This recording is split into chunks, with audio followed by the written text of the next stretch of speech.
Maka datang dua orang kepada Nabi. Kalau begitu baca ya Hisham. Dibaca oleh Hisham ayat Al-Quran yang dia dengar dari Nabi.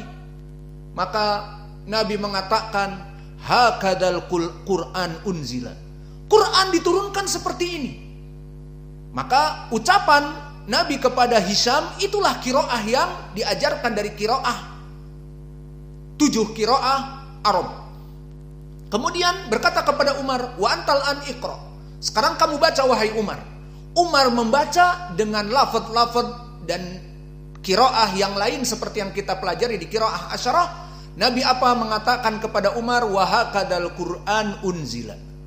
Ini di hadis muttafaqun alaih. Apa dari sini menunjukkan Nabi membaca qiraah bukan hafaz an Asim seperti yang antum kira. Membaca 30 juz itulah qiraahnya. La. Nabi membaca seperti qiraah yang dibaca oleh Hisham, belum ada namanya dulu. Belum ada namanya qiraah Wars, Nafi' belum lahir. Fahim? Belum ada qiraah Al-Kisai ataupun qiraah Abi Amr ataupun qiraah Ibnu Katsir ataupun qiraah Abu Ja'far ataupun qiraah Khalaf Al-Ashir. Belum ada mereka semua. Namun justru mereka qurra asyarah tadi mengambil dari para sahabat yang belajar kepada Nabi. Maka di sini kesimpulannya, Ibnu Mas'ud belajar dari Nabi, Umar Ibnul Khattab di hadis ini belajar dari Nabi, Hisham Ibnul Hakam belajar dari Nabi, dan Ubay Ibnu Ka'ab belajar dari Nabi. Mereka semua para sahabat belajarnya bukan hafaz an Asim yang ada pada antum sekarang. Maka kesimpulannya antum mudah sekarang. Hafal Quran dari qiraah hafaz an Asim selesai. Para sahabat ada yang mendengar dari qiraah yang lain dan dihafal. Maka hafalannya Umar berbeda dengan hafalannya Hisham. Dan begitupun hadis yang diriwayatkan oleh Imam Ahmad dari Ubay ibnu Ka'ab. Ini pun dalil bagaimana Nabi dulu diturunkan 7 bahasa dari bahasa Arab. Maka di saat dia turun wahyu, kebetulan Ubay bersamanya dan malaikat Jibril menurunkan ayat. Maka di saat diturunkan ayat seperti biasa, Nabi akan membacakan kepada para sahabat dan para sahabat mencatat. Dan Nabi tidak baca tulis. Maka diturunkan ayat, Nabi membacanya ditulis oleh Ubay.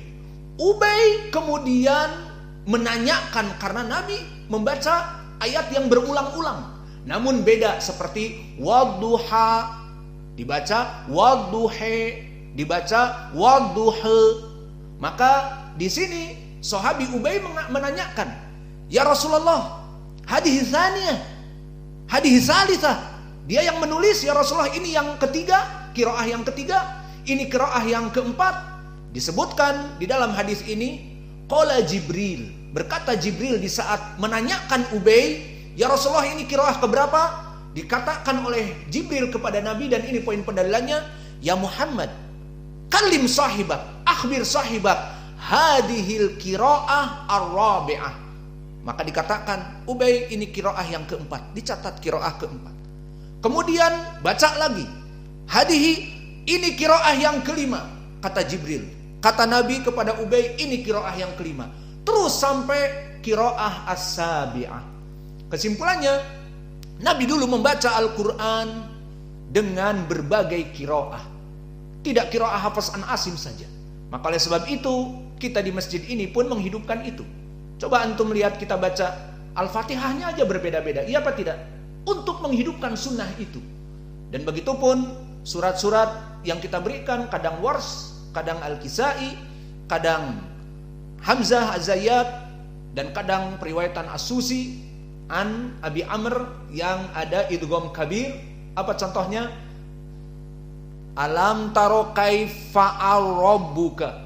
Nah, ini aneh sekali kan? Alam taro kaifa'al rabbuka. Contohnya seperti itu. Dan seperti di ayat yang tadi kita pelajari di surat apa? Baru yang kita pelajari, surat Al-Balad. La uqsim bihadal balad. Idgham kabir, tidak ada periwayatan. Itu dibaca oleh Nabi. Apakah antum kira Nabi dulu membaca seperti qiraah hafaz an Asim saja? La uqsimu bihadal balad. Apakah seperti itu? Maka Kadang Nabi juga dohirnya membaca dari qiraah yang lain, dan itu yang dia turunkan kepada para sahabat. La-nya hanya 2 harokat, tidak panjang seperti qiraah Hafs, la uqsimu, tapi la uqsim bihadzal balad. Maka itu contohnya. Kembali kepada Ibnu Mas'ud. Maka Ibnu Mas'ud dari qurra as-sahabah yang ditazkiyah, direkomendasikan oleh Nabi untuk diambil Al-Quran padanya. Atas qiraah siapa? Hafs an Asim belum ada Hafs an Asim. Atas qiraah Nabi dari 7 lughah. Makalah ini kepentingan kita mempelajari qiraah asyarah di ma'had ini. Dan yang kedua, selain menghidupkan sunnah ini, kebanyakan ilmu qiraah diambil dan diajarkan oleh orang-orang yang selain sunnah. Maka yang ingin mempelajari ini kebanyakan datang ke Azhar di Mesir, atau kalau di Indonesia banyak ma'had-ma'had sekarang dibuka dari kelompok mereka. Maka sebagian dari salafin di ibu kota dan yang lainnya memasukkan anak-anak mereka ke sana dengan dalih, oh anak saya pandai qiraat karena kami masukkan, tapi menjual manhajnya. Akhirnya mereka bermanhaj seperti manhaj mereka, ima ikhwani, ima sufi dan sebagainya. Maka jarang dari ulama atau jarang dari para pengajar yang mengetahui qiraah dari ahli sunnah. Maka ini kesempatan bagi ahlu sunnah untuk belajar tanpa harus belajar di Al-Azhar dan harus belajar kepada orang-orang sufi dan seterusnya. Maka di sini menjadi pendalilan dari keutamaan Ibnu Mas'ud. Berkata Nabi, fastaqra'ul Qur'an min arba'ah. Ambil Al-Quran hanya dari 4. Menunjukkan bahwa 4 orang ini kibar dari ahli qiraah. Siapa? Abdullah ibnu Mas'ud dan Salim maula Abi Hudzaifah dan Ubay ibnu Ka'ab dan juga Mu'ad ibnu Jabal. Maka ini 4 orang yang dulu banyak sekali mengambil qiraah dari Nabi, sehingga disuruh para sahabat belajar Al-Quran dari mereka. Dan sistemnya tadi qiraah yang banyak, bukan mengambil dari Ibnu Mas'ud qiraah Hafs an Asim, sudah.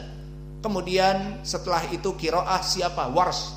Tidak, langsung apa yang diberikan oleh Nabi, maka Ibnu Mas'ud mengajarkannya. Misalnya seperti yang kita katakan di pelajaran, la uqsimu bihadzal balad. Misalnya qiraah Hafs an Asim, la uqsimu bihadzal balad, majaiz munfasilnya 4 sampai 5 mutawassit. Qiraah Wars, la uqsimu bihadzal balad dengan apa? Al-Isba. Dan qiraah Ibnu Katsir dan Abu Ja'far hanya 2 harokat, la uqsimu bihadzal balad. Dan qiraah Susi an Abi Amr tadi, la uqsim bihadzal balad dengan idgham al-kabir. Maka itu yang diajarkan para sahabat yang agung kepada para tabi'in. Berbeda dengan zaman now. Sekarang kita lebih mudah, langsung hafal qiraah Hafs an Asim, ini mushafnya, hafalin 30 juz, selesai. Maka alhamdulillah itu juga sama dari Al-Quran. Yang jelas bagaimana para sahabat di zaman dahulu menghafal Al-Quran dari Nabi. Mereka menghafal dari qiraat yang dimudahkan dari 1 qiraah atau 2 qiraah. Maka inilah dari para penghafal Al-Quran di zaman dulu dan bagaimana qiraah mereka. Kemudian dari keutamaan Abdullah ibn Mas'ud juga, dia minal mukthirin fi riwayatil athar. Maka dia termasuk dari ma'dud min ru'us ashab al-mi'atain, ashab al-mi'ah, dari orang-orang yang kurang dari 1000. Maka dia termasuk rawi yang meriwayatkan 848 hadis. Maka dia di tobaqoh yang ke-8 setelah Abi Sa'id Al-Khudri yang merupakan penutup dari ribuan hadis, ditutup 7 oleh Abu Sa'id, ditambah 8 Abdullah ibnu Mas'ud. Dan sebelum Abdullah ibnu Amr ibn al-As yang berada di tingkat ke-9. Lalu tingkat ke-10 ditutup oleh siapa? Ali radhiyallahu anhu, masih ratusan. Maka inilah dari kisah bagaimana sanad yang telah kita berikan. Kita masuk kepada matan. Maka di dalam matan disebutkan dari Abdullah bin Mas'ud, ijtama'a inda al-bait Thaqafiyan atau Thaqifiyan wa Quraisy atau Quraisyian. Maka berkata Abdullah bin Mas'ud, manusia berkumpul di rumah dua orang Thaqif ataupun dua orang Quraisy, dua orang Thaqafi dan dua orang Quraisy.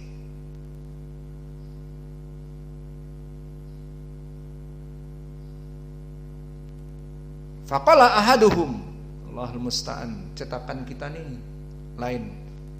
Suf, mungkin astair minkum. Siapa aja? Ini cetakannya cetakan masih baku.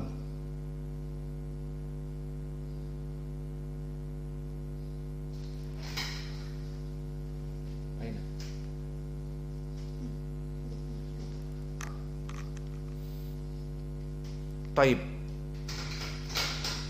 Ijtama'a indal baiti Thaqafiyan wa Quraisyian wa Thaqafiyu kathiratu syahmu butunihim qalilatu fikhi kulubihim. Kemudian disebutkan bahwa dari orang-orang Thaqif itu perutnya gendut dan ilmunya kurang. Atarawna anallaha yasma'u ma yaqulu.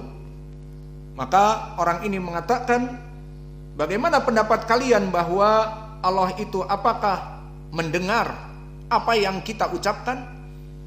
Qalal akhar yasma'u in jahrona wala yasma'u in akhfaina.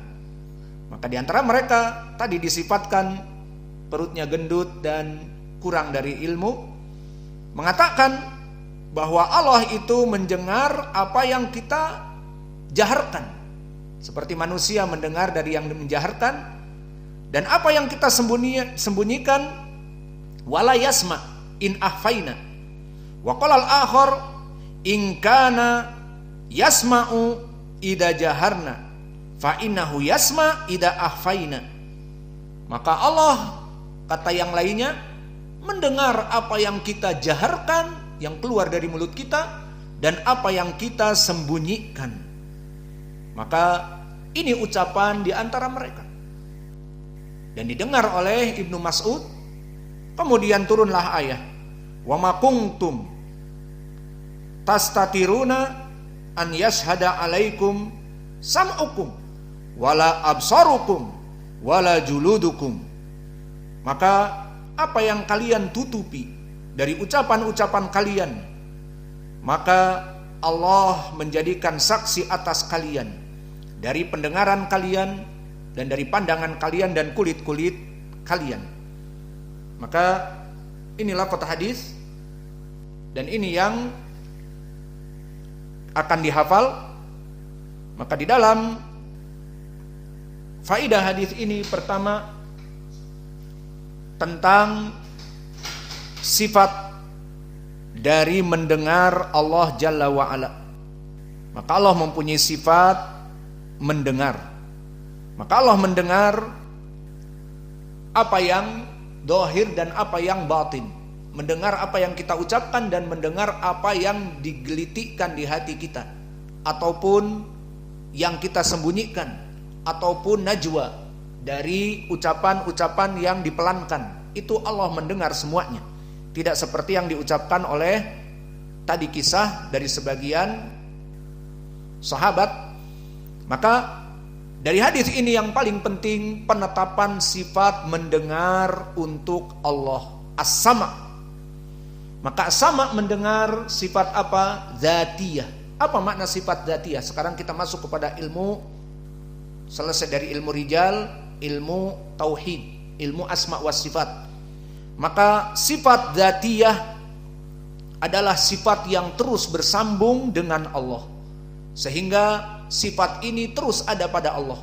Loh kok emang ada sifat yang tidak bersambung terus menerus? Ada, dinamakan dengan sifat fi'liyah. Seperti Allah di hadis muttafaqun alaih dari Abi Hurairah, yanzilu ila sama'i dunya fi kulli lailah. Nah, sekarang siang seperti ini, apakah Allah turun? Itu contohnya. Maka di sini sifat turun pada waktu tertentu, tidak terus menerus kepada Allah. Namun sifat tangan, yadullah mabsutatan yunfiku kaifa yasha, dua tangan Allah itu terbuka menginfakkan kepada hamba-hambanya, itu terus. Dan juga wajah, wa yabqa wajhu rabbika dzul jalali wal ikram, sifat wajah terus menerus, tidak ada temporary waktu. Namun di sini yanzilu rabbuna, maka Allah turun disifatkan fi thuluthil akhir minal lail, dia turun di sepertiga malam terakhir dan mengatakan, siapa yang berdoa aku ijabahi, siapa yang meminta ampunan aku ampuni, siapa yang meminta aku berikan. Maka kenapa kita mengobok-ngobok kalian harus adzan awal dan harus bangun dan membuat catatan setelah mendengar adzan langsung ke masjid mentauqi ataupun menandatangan bagaikan orang-orang yang kerja di pabrik, harus mencatat namanya dan tanda tangan dan ditulis jam berapa datang ke masjid, jam 4.20, jam 4.25. Dikarenakan kami menginginkan sistem kepada kalian, santri-santri di sini tidak lelap tidur sampai adzan yang kedua, bahkan sholat fajar masbuk. Kalau kalian seperti itu mau jadi apa? Dan ini yang diperhatikan. Mungkin di dalam pondok-pondok yang lain tidak ada seperti ini, namun ini yang kita inginkan. Santri-santri di sini selain mendapatkan ilmu juga akhlak, juga adab kepada Allah dan kepada Rasulnya. Sehingga santri-santri di sini para sholat malam, dan itu kebaikan untuk antum sholat malam, dan mendoa minta diberkahi ilmunya dan seterusnya. Maka kembali kepada sifat di sini dzatiyah berbeda dengan sifat nuzul. Maka sifat mendengar Allah, jangan ada yang mengatakan Allah mendengar di siang hari, di malam hari tidak mendengar. Kemana? Karena ini sifat dzatiyah, terus bersambung dengan Allah, tidak pernah Allah tidak mendengar. Maka Allah mendengar dari ucapan-ucapan manusia, dan pendalilannya di Al-Quran dan Sunnah dari sifat ini. Di Al-Quran seperti Allah berfirman di banyak ayat, laisa kamitslihi syai' wa huwas samiul basir. Ucapan as-sami' ini poin pendalilannya, bahwa Allah tidak sama dengan makhluknya dan dia maha mendengar dan maha melihat. Dan begitupun ucapan Allah asma'u wa ara, innani ma'akuma asma'u wa ara, bahwa sungguhnya aku bersama kalian, aku mendengar dan aku melihat.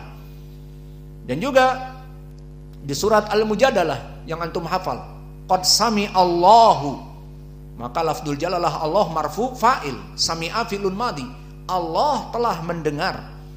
Qaulallati tujadiluka fi zaujiha wa tashtaqi ilallah. Adapun pendalilan di dalam Al-Qur'an juga ayat ini, maka turun ayat ini menjadikan pendalilan Allah mempunyai sifat mendengar. Dan pendalilan di dalam hadis ini juga dengan asbabun nuzul ayat tadi. Dan di dalam hadis-hadis yang lain telah datang diriwayatkan oleh Imam Al-Bukhari dari ucapan Aisyah, alhamdulillahilladzi wasi'a sam'uhu al-aswat.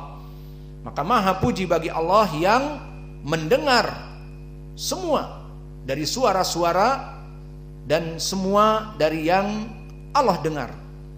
Dan didengar oleh manusia maka didengar oleh Allah. Dan begitupun hadis Aisyah yang muttafaqun alaih tentang apa?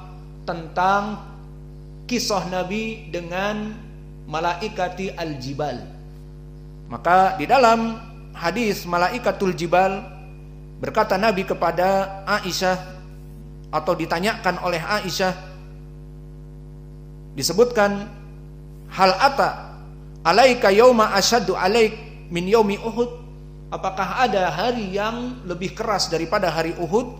Dijawab oleh Nabi, na'am. Telah datang pada saat itu, di saat Nabi berdakwah ke Taif. Maka orang-orang Taif yang tadinya mau menerima Nabi, kemudian tidak mau menerima Nabi.